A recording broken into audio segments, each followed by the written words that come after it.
কসবা কাণ্ডের দিকে নজর রাখবো। আরো দুজন গ্রেফতার হয়েছে কসবা কাণ্ডে, গ্রেফতার দুজন। এই নিয়ে গ্রেফতারি বেড়ে হলো 7। গতকালই 5 জনকে অ্যারেস্ট করে পুলিশ। 2 কাউন্সিলর সুশান্ত ঘোষ আর লিপিকা মান্নার গোষ্ঠী কোন্দলে উত্তেজনা তৈরি হয়, গুলি চালানো হয়, বোমা ছোড়া হয়, এমনই অভিযোগ স্থানীয়দের।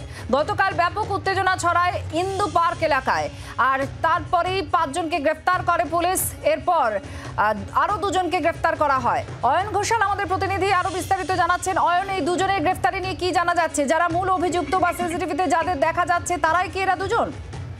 দেখো, গতকালই আমরা জানিয়েছিলাম যে 5 জনকে যেমন গ্রেফতার করা হয়েছে, তেমনি আরো 7 জনের খোঁজে পুলিশ তল্লাশি করছে। কারণ সিসিটিভি ফুটেজে দেখা যাচ্ছে কমপক্ষে 30 থেকে 40 জন যুবক তারা কসবাতে ইন্দু পার্কে ঢুকে পড়ে এবং সেখানে কার্যত তাণ্ডব চালায় পরশুদিন রাত 8টা থেকে রাত 12টা পর্যন্ত।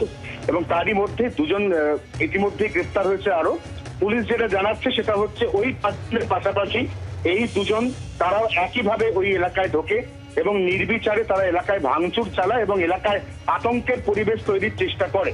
তবে এখনো পর্যন্ত নতুন করে যে 2 জন গ্রেফতার হয়েছে তাদের বিরুদ্ধে পুলিশ ঠিক কি ধারায় মামলা রুজু করেছে তা পরিষ্কার নয়। কারণ আমরা জানি যে গতকাল মূল অভিযুক্ত সহ যে 5 জনকে গ্রেফতার করা হয়েছিল তাদের প্রত্যেকের বিরুদ্ধে আর্মস অ্যাক্টে মামলা দেওয়া হয়েছিল, কারণ তাদের অনেকের হাতে আর্মস ছিল বলে পুলিশ জানাচ্ছে।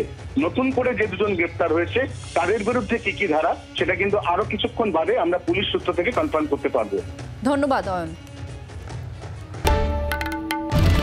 বাংলার আওয়াজ, বাঙালির আবেগ, জি 24 ঘন্টা।